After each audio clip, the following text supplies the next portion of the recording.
bagi perkembangan dan pembaruan ilmu pengetahuan. Jadi kan sudah disampaikan tadi kepada kakak remaja, kalau kita kuliah itu terutama apa? Pola pikir kita apa? Pasti. Nah, yang kedua, apa yang kedua? Pengetahuan kita luas. Itulah makanya kita pentinglah untuk kuliah. Di sini saya ada buat tujuan kenapa kita harus kuliah di Politeknik Beras Nagik. Yang pertama itu yang menghasilkan lulusan yang memiliki akademik.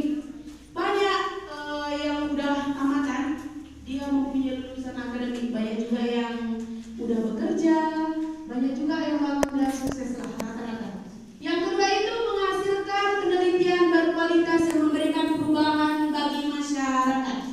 Jadi kita, kalau kita sudah kuliah itu yang dibilang seperti Bang Maja, pola pikir kita mau bicara dengan orang tua, mau bicara dengan sesama teman, ataupun sesama lebih muda ataupun tua, pola pikir kita, pola pikir kita tadi apa kata Bang Maja? Hah? Siapa? Kenapa pola pikir kita? Pasti berubah, ngomong tidak lontang-lanting, ngomongnya jelas. Itulah kalau kita sudah kuliah.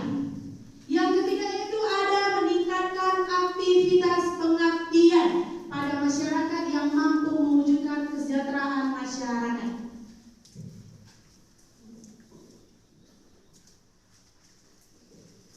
Lanjut, kita ada sini saya buat juga keunggulan dan fasilitas di kampus kita.